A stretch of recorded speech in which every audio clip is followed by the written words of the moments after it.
की सोई है। इतना मैंने उठाया, इतना उठाया, मगर उठने का नाम ही नहीं लेती। पता नहीं खाला जी कितने रातों की नींद है जिसे अब पूरा कर रही है। भैया मुझे तो बहुत ही तुनक मिजाज लग रही है। मैंने जरा सा उसको हाथ लगाया उठाने के लिए तो हाथ झटक दिया मेरा।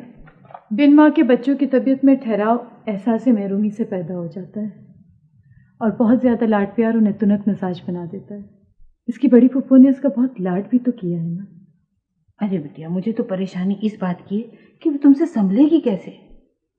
आप संभालने की बात कर रही है, मैं तो ये सोच सोच कर खौफजदा होती हूँ कि अगर इसकी फुप्पियों को पता चल गया कि ये यहाँ रह रही है तो कहीं एक बार फिर मेरी जिंदगी निशाना ना बन जाए। दीनू बाबा चाय दे जाओ मुझे। उठ गई शायद, देखो जरा जाके देखती हूँ।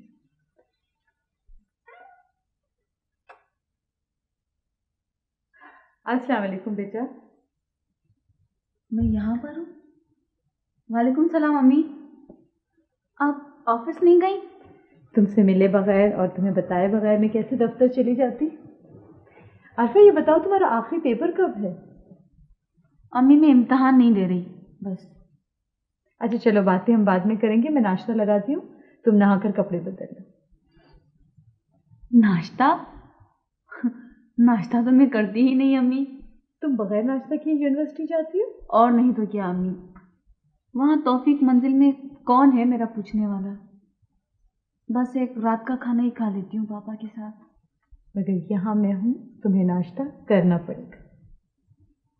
ठीक है अम्मी, मैं फ़ोन कर सकती हूँ अम्मी? हाँ हाँ बेटा, क्यों क्यों नहीं।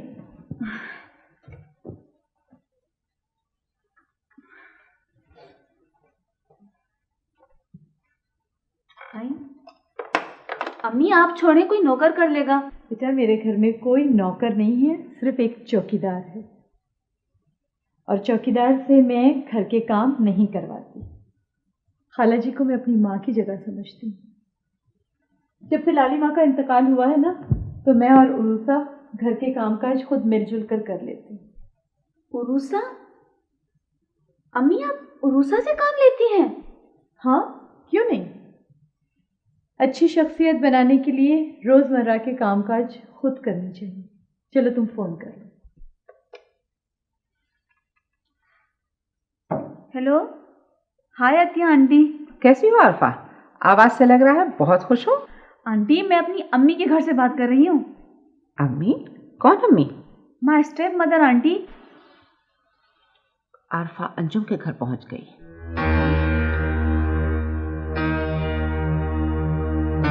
सॉरी अम्मी। ये कौन है? उरूसा की माँ।